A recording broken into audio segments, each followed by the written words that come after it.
Buenas tardes en un domingo muy especial. Esta noche vamos, aquellos que festejan la Navidad lo van a hacer con sus familias y espero realmente que haya mucha paz, tranquilidad, amor sobre todas las cosas. Y ya para el año próximo ya felicitaré después en otra audición. Yo estoy aquí, como siempre, como todos los domingos, con Pablo Marmorato, con Claudio Acevedo en la parte técnica. El mail de contacto es porqueprograma@gmail.com. ¿Y por qué mucha gente cree que la Argentina es la capital federal, la ciudad de Buenos Aires? Hace 2 días o 3 me llamaban de una radio de Córdoba y me decían señora, todo. Entonces yo pregunté, dígame, ¿en Córdoba hubo mucha agitación? No. ¿Y por qué creen ustedes, también como los porteños, que la Argentina se acaba en la General Paz? Yo creo que lo que asistimos el otro jueves y el lunes pasado fue una demostración de intolerancia máxima, de falta de respeto a las instituciones y, lo que es más grave, de parte de gente que nos pidió el voto y a quienes muchos se lo dieron y que tendrían que estar en la Cámara de Diputados defendiendo sus posiciones y, si es necesario, oponiéndose a una ley que no les gusta, a la cual tiene todo derecho él y sus representados, pero nunca estar especulando con la violencia de afuera, con lo cual daban todas las pistas para entender que había sido provocada ex profeso, para combinarla el lunes con el pedido de levantar la sesión. Eso traducido, señores, para mí, Graciela Fernández Meijide, era una pulseada para ver si se le doblaba el brazo al gobierno. Entonces se podría decir otra derrota de Macri. No vi ni un cartel que dijera en los frentes, en la parte del frente de lo que se veía por televisión, estamos pidiendo por los jubilados. Sí, el helicóptero, sí, fuera Macri. Es decir, era mucho más un intento de desestabilización que una defensa del interés de los jubilados, que es legítima, además. Y no puedo menos que mencionar 2 expresiones de diputados, 3.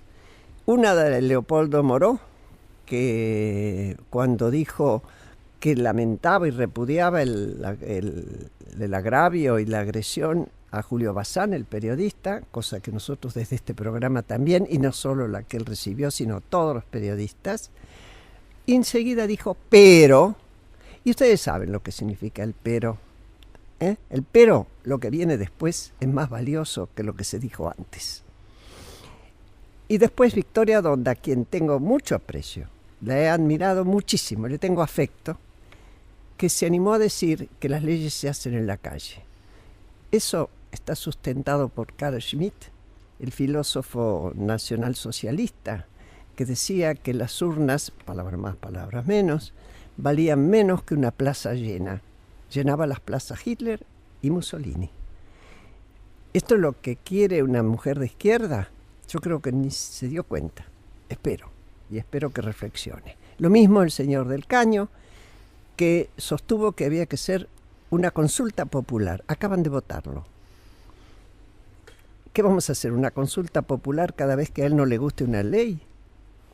Bueno, esto culmino diciendo, tomando también no literalmente palabras de Ernesto Tenenbaum, el periodista en Infobae, que recordó cómo la gran frustración que tuvimos quienes teníamos desaparecidos con las leyes de obediencia debida, con los indultos de Menem, cómo nos movilizamos, no se tiró una piedra, no se agredió a nadie y nos bancamos que el Congreso votara y apoyara las 2 circunstancias, porque necesitábamos la democracia y creíamos muchos de nosotros en el valor de las instituciones. Lamentablemente hay quienes piden el voto y no creen en las instituciones.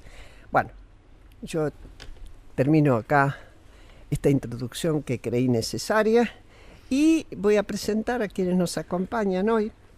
Ustedes ya los conocen. son amigos muy queridos de este programa. Uno es Guillermo Rosenburser, es licenciado en Economía por la Universidad de Buenos Aires y máster de la Pontificia Universidad Católica de Río de Janeiro, investigador del CONICET y del Centro de Estudios de Estado y Sociedad. Fue funcionario en distintas áreas del Ministerio de Economía, es vicepresidente del Club Político Argentino. Y Jorge Osona es profesor de Historia, egresado de la Universidad de Belgrano, docente e investigador en la Facultad de Ciencias Económicas de la Universidad de la UBA, y es miembro también del Club Político Argentino, columnista habitual en el diario Clarín. Escribió varios libros, todos recomendables: Punteros, Malandras y Porongas, Ocupación de Tierras y Usos Políticos de la Pobreza, de Editorial 21 y otros. Bueno, larguemos a pensar entre los cuatro qué pasa hoy con la situación social, cómo se encaja esto de la violencia, cuánto creen ustedes que tiene de raíces profundas o no, y qué pasa con la economía. Ambos han publicado recientemente artículos, los tenemos acá sobre la mesa. El que quiera, yo creo que vos, Jorge, planteanos el panorama social. Mira, el panorama social, Graciela, es grave, pero de hace muchos años, ¿no?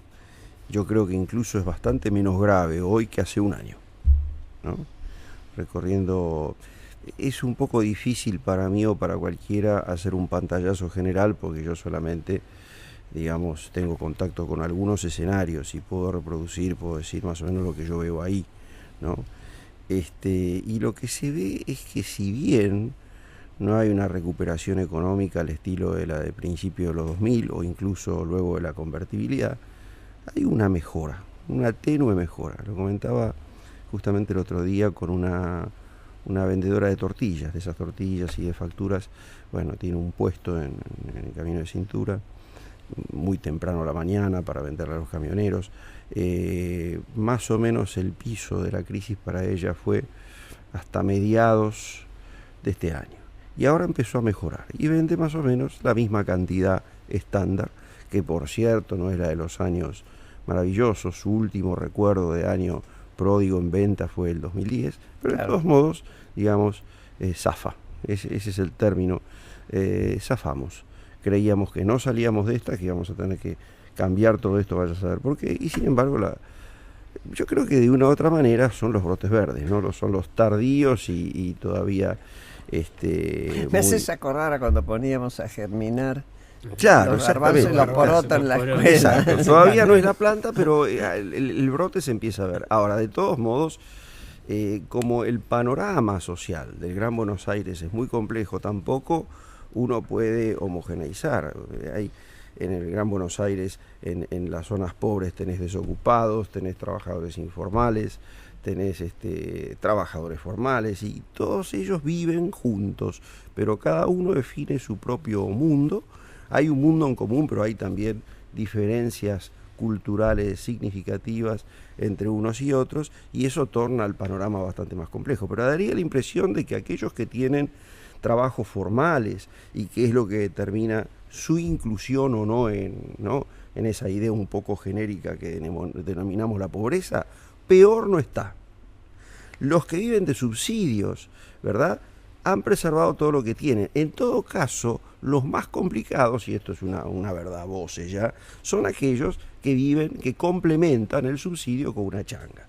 Y la changa efectivamente se vio restringida como consecuencia de los aumentos de tarifas.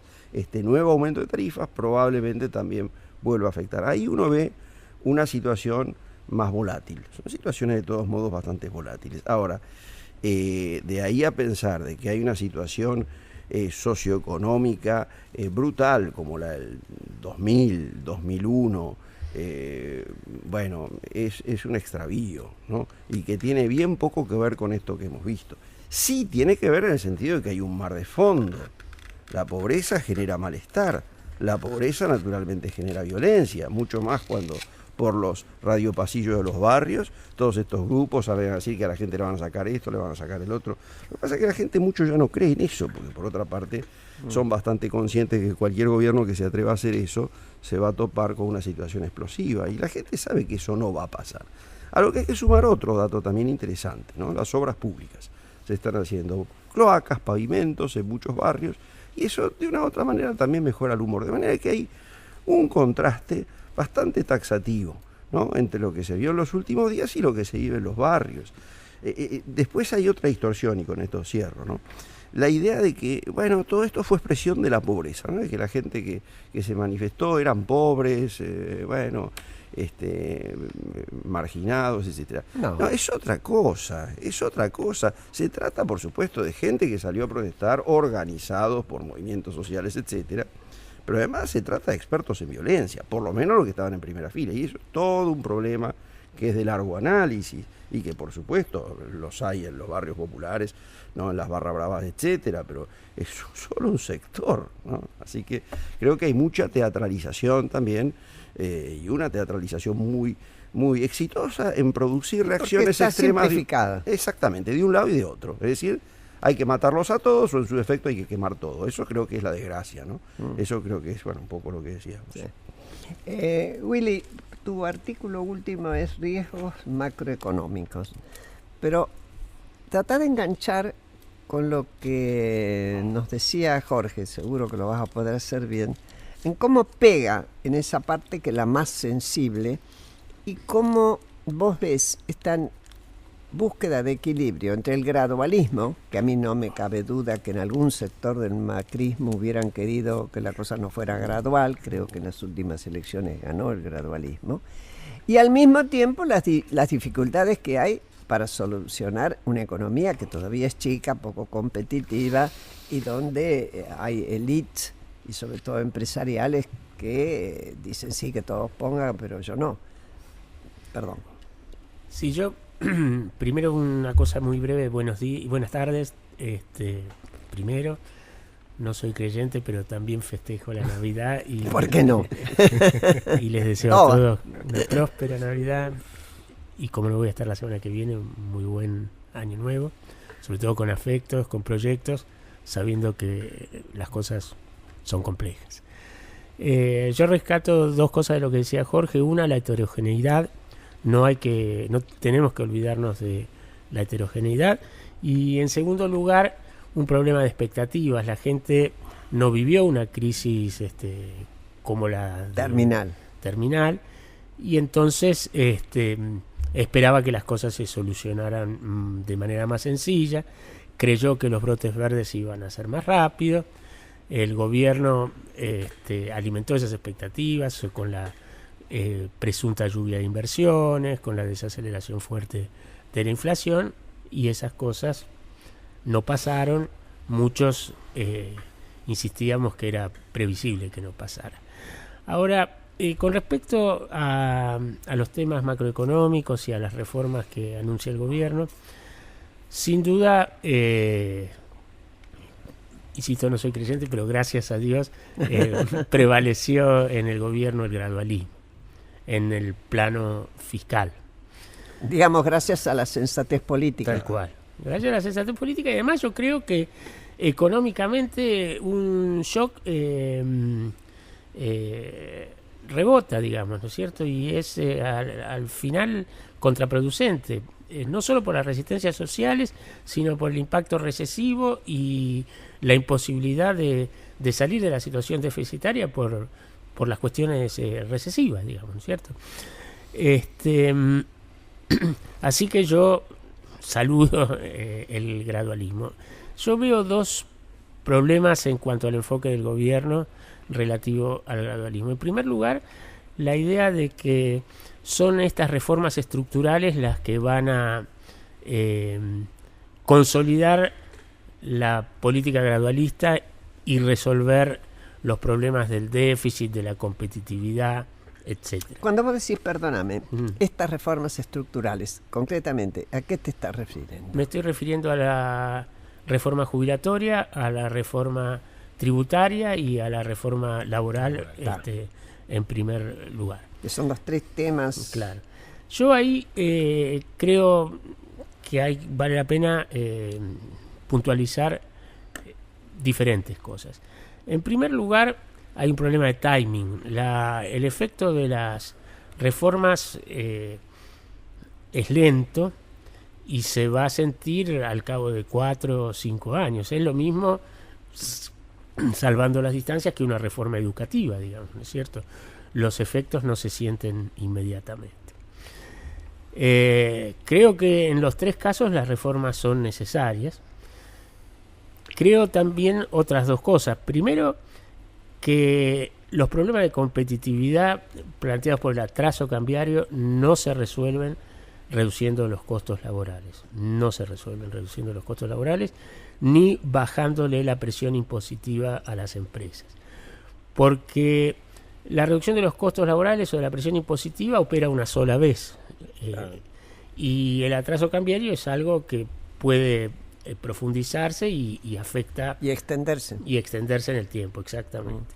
Entonces, creo que el gobierno la pifia, hablando en criollo, cuando privilegia desde el punto de vista de la política macro la reducción rápida de la inflación.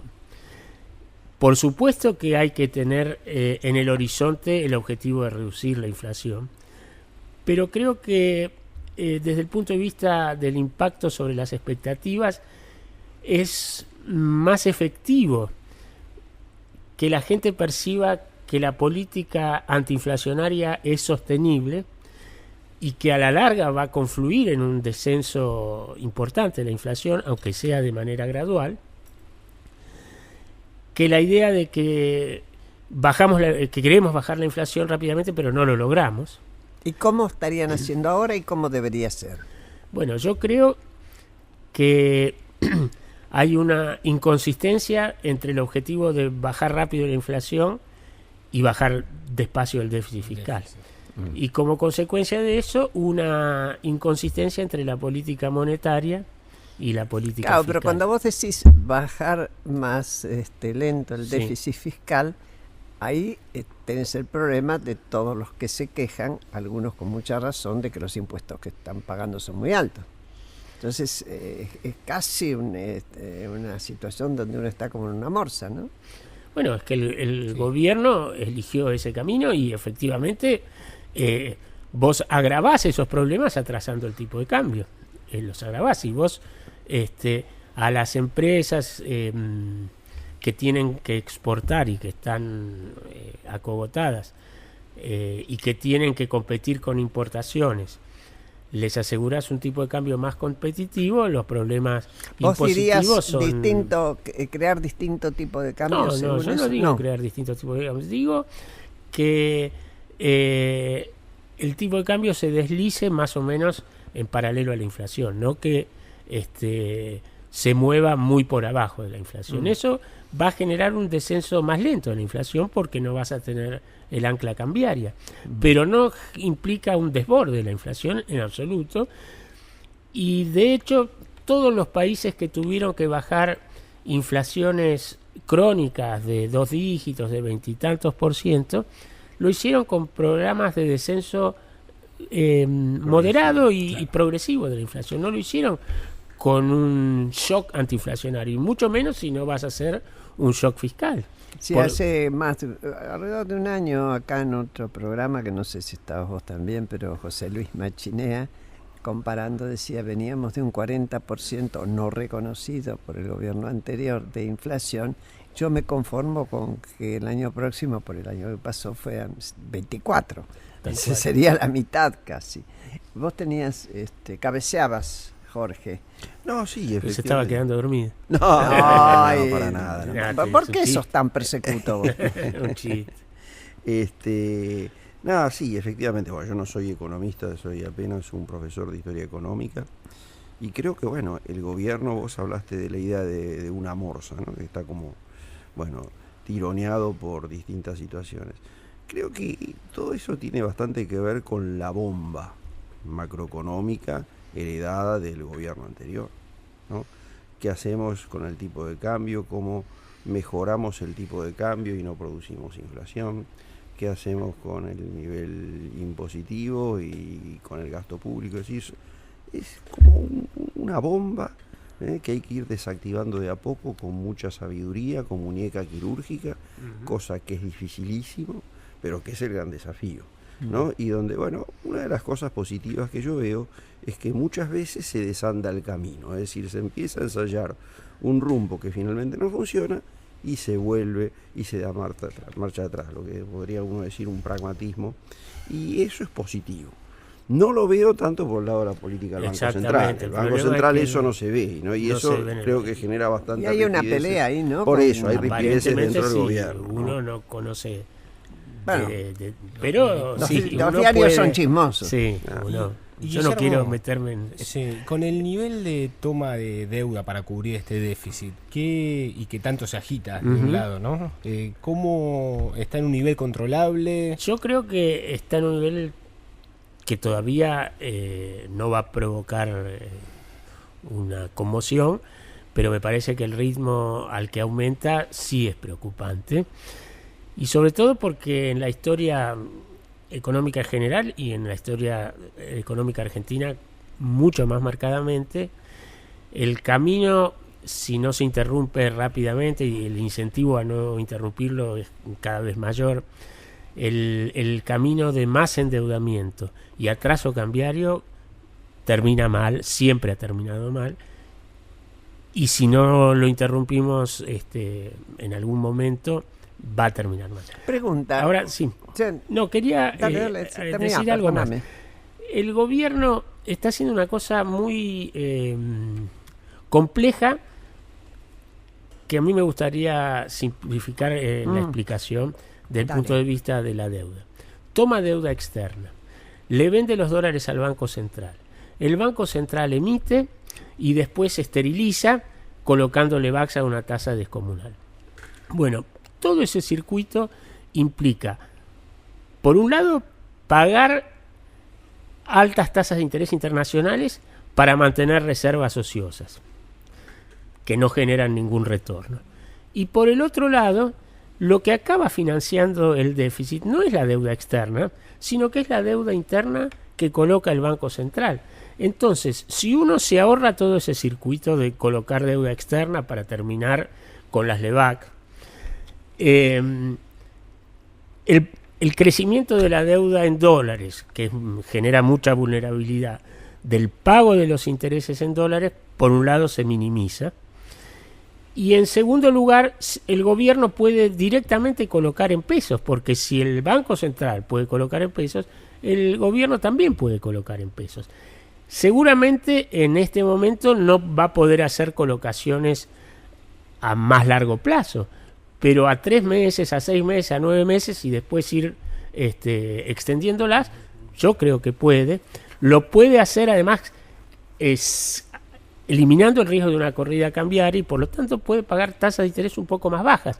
No va a pagar tasas de interés del 8%, del 10%, pero ciertamente puede pagar tasas que estén más acorde a la evolución del tipo de cambio y más acorde a la inflación. Yo creo que esa es una política más sensata. Me parece que del lado del Tesoro hay gente propiciando esta política, ¿no?